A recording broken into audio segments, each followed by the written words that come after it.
Hi, my name is Kendra Moore, and I'm really excited to be applying for your graduate program this fall. I've been in education for about 3 years now as an art teacher for a middle school.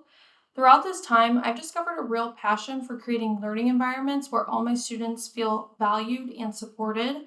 I'm also eager to grow as a leader in order to make a positive impact on both the students and the school community.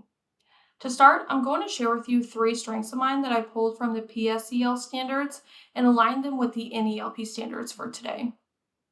The first one I chose is NELP Standard 3, Equity, Inclusiveness, and Responsiveness.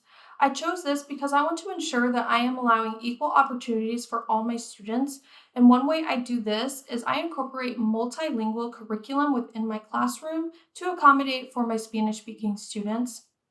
Another way is that I facilitate PLC meetings, and during these meetings, I make sure that we have the conversation about culturally responsive teaching.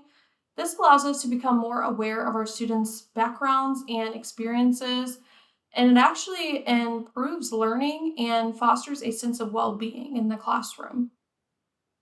The second standard I chose as an area of strength is Standard 5, Community of Care and Support for Students.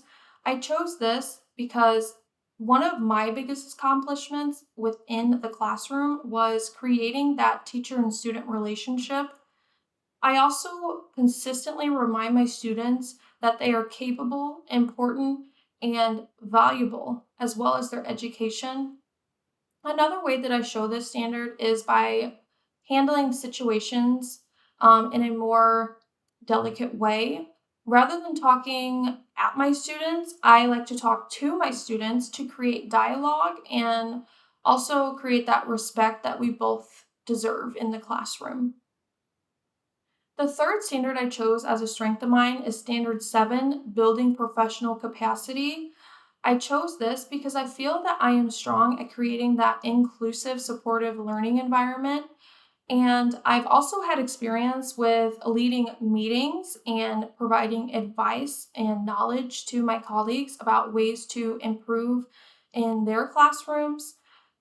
But I also provide help when the teacher is having misbehavior in the class. I would pull that student, have a conversation with them, and allow them to reflect on that behavior.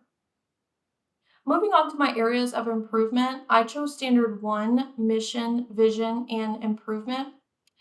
I chose this because I really want to gain better relationships with my parents and the community of my school.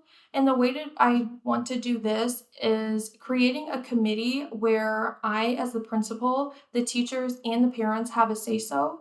And we will focus mainly around student centered goals as well as the strategic planning and systematic change to ensure student academic success. The second standard I chose is Standard 2, Ethics and Professional Norms. I chose this because I don't feel that I struggle in this position or this standard, but based on my current position, I feel like I can't provide um, kind of the do's and don'ts for the classroom, but I do provide knowledge. I believe being a part of the leadership team also helps me within this standard, as in there, I can explain what I feel would benefit the students more. The last standard I chose is Standard 4, Leadership and Instruction. I chose this because I want to gain more skills on how to coach and mentor teachers relating to more of the curriculum and data information. I feel that within this program, it can provide me with more knowledge and kind of gain more experience as far as how to navigate that. Overall, I am really excited to expand my leadership skills and make a true difference in the world of education. I believe this program is exactly what I need in order to achieve those goals. And I do really appreciate and thank you guys for considering my application for this program. I am looking forward to learning, growing, and contributing to the educational world in a positive way. And I feel like I can definitely do that within your program. Thank you again.